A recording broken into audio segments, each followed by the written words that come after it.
እሺ እነዚህ መረጃዎች አስገብተን ከጨረስን በኋላ እነዚህን መረጃዎች ተማሪዎች ካመሳከሩ ወላጆች ስማቸውን በትክክል ካመሳከሩ በኋላ በትክክል ፋይሉን ሴቭ ማድረግ ይኖርብናል። እዚህ ጋር ጥንቃቄ ቅድመ ጥንቃቄ የሚያስፈልገው የ6 እና 8ኛ ክፍል የምናስፈትን ትምህርት ቤቶች ካለን የ6ኛ ክፍሉ ለብቻ የ8ኛ ክፍሉ ለብቻ ፋይሉ መቀመጥ አለበት። በአንድ ፋይል ላይ ወይም ደግሞ አንድ የኤክሴል ፋይል ላይ ወርክሺቶችን ከፍተን መስራት ተገቢ አይደለም ማለት ነው። ለእያንዳንዱ የተለያየ ፋይል ክሬት ማድረግ ይኖርብናል። በኋላም አፕሎድ ስናደርግ ስህተት እንዳይፈጠር ቅድመ ጥንቃቄ ማድረግ ይኖርብናል። ይሄንን በኋላ እናያለን ማለት ነው። እንደዚህ ጽፈን ከጨረስን በኋላ ሴቭ ማድረግ ይጠበቅብናል የሰራነውን ስራ። ስለዚህ አሁን ወደ ዌብሳይቱ መሄድ እንችላለን ማለት ነው። ፓስወርድ አስገባሁኝ። ስለዚህ ምንድነው አሁን የማደርገው አድሚን ስትራክቸር የሚላል አድሚን ስትራክቸር የሚለው ጋር ክሊክ አደርጋለሁ። ስኩል ኢንፎ የሚላል ስኩል ኢንፎ ላይ እዚህ ጋር የምታዩት እኔ ያው አድሚን ስለሆንኩ ወረዳ እዚህ ጋር 10 የምታዩቸው የተለያዩ ሰሌክት ተደርገው ይገባሉ። ነገር ግን ለምሳሌ እኔ የምሰራበት ትምህርት ቤት ካቶሊክ ትምህርት ቤት ከሆነ ይሄንን ፊት ለፊት የማየው እዚህ ጋር አረንጓዴ ቢጫ ቀይ ዶት አሉ 3 ዶቶች አሉ። እዚህ ጋር ክሊክ አደርጋለሁ። ክሊክ ሳደርግ ስቱደንት ኢምፖርት የሚላል እዚህ ጋር ክሊክ ሳደርግ ስቱደንት ኢምፖርት የሚላል ይሄን እመርጣለሁኝ ማለት ነው። ከመረጥኩ በኋላ እዚህ ጋር አዲስ ቦክስ ያመጣልኛል። እዚህ ጋር ቦክሱን ምን የሚለውን እመርጣለሁ። ሬጉላር ተማሪዎች ስለሆነ ያሉኝ ሬጉላር የሚለውን እመርጣለሁኝ። ቋንቋ የሚጠቀሙት ያው አማርኛ ስለሆነ ማዘር ታንጋቸው አማሪክ የሚለውን እመርጣለሁኝ። ከዛ ሰሌክት ኤክሴል ፋይል ቅድም ሴቭ ያደረኩትን ሰሌክት አደርጋለሁ ማለት ነው። ቹዝ ዴስክቶፕ ላይ ነው ሴቭ ያደረኩት። ስለዚህ ፋይል ኔሜን ዴስክቶፕ ላይ እፈልጋለሁኝ። እዚህ ጋር በዚህ ፋይል ኔም ነው ሴቭ ያደረኩት። ኦፕን እለዋለሁኝ። ስለዚህ እንደምታዩት እዚህ ጋር አስገብተውልኛል ማለት ነው። እዚህ ጋር የኤክስ ምልክት ካለ አንደኛ ፋይል ታይፑ ትክክል አይደለም፣ በትክክል ያንን ፋይል አላገኘውም አልተቀበለንም ማለት ነው። እዚህ ጋር እንደምናየው ብሉ ስለሆነ ተቀብሎናል ማለት ነው። ከዛ ኢምፖርት ላለው ማለት ስለዚህ አሁን እዚህ ጋር ክሊክ እናደርጋለን። ክሊክ ካደረግን በኋላ 3 ዶቷ ላይ ስቱደንት ኢምፖርት እንላለን።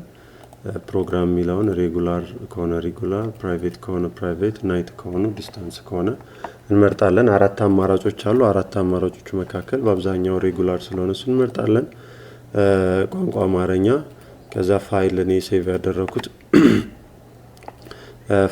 ያደረኩት ዴስክቶፕ ላይ ስቱደንት በሚል ስለሆነ ስቱደንት የሚለውን እመርጣለሁ። ከዛ ኦፕን እላለሁ። ከዛ ኢምፖርት የሚለውን እጠቀማለሁ። ያው እንደምታዩት ሰክሰስፉል አለ ማለት ነው። ጨረሰ። ስለዚህ የተማሪዎችን ቁጥር አስገብቼ ጨረስኩ ማለት ነው። በዚህ አይነት መልኩ መረጃዎችን ወይም ደግሞ ዳታን ማስገባት እችላለሁ ማለት ነው።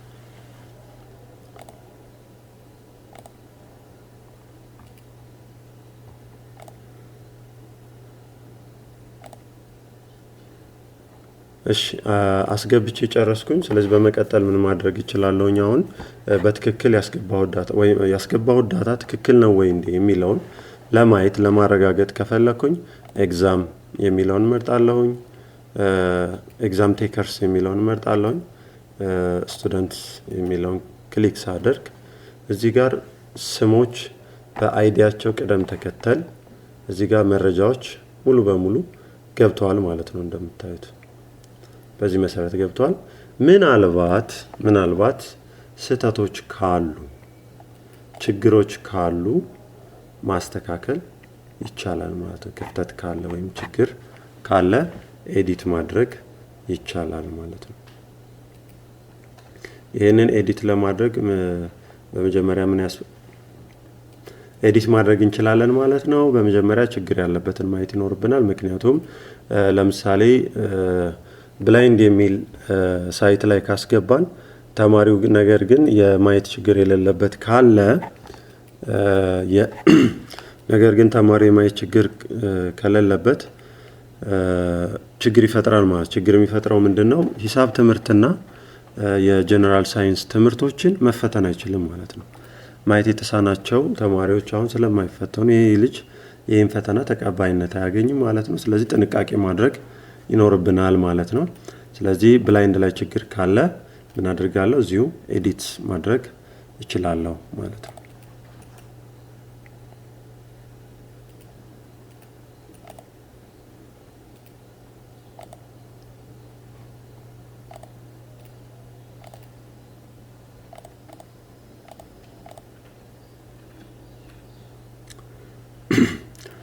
ከዛ ውጭ አቴንዳንስ ላይ እንገባና እንደምታዩት ሁሉንም ተማሪዎች እዚህ ጋር የምታዩት በሙሉ ሁሉንም ተማሪዎች 20ዎቹም ተማሪዎች እዚህ ጋር ሁሉንም ሰብጀክት ወይም ደግሞ ለ8ኛ ክፍል ተማሪዎች ስለሆነ እዚህ ጋር ያያየን ያለነው ስድስቱንም የትምህርት አይነት እንደሚፈተኑ ያሳያል። ነገር ግን ብላይንድ የሚለው ሞልተን ቢሆን ኖሮ እነዚህን ሁለት ሰብጀክቶች ክፍት ያደርጋቸው ነበር። ማቴማቲክስን እና ጀነራል ሳይንስ የሚለውን ማቴማቲክስ እና ጀነራል ሳይንስ የሚለውን ክፍት ያደርገው ነበር ማለት ነው። ስለዚህ ጥንቃቄ ያስፈልጋል የሚለው ከዚህ አንፃር ነው በትኩረት ልንሰራ ያስፈልጋል ማለት ነው።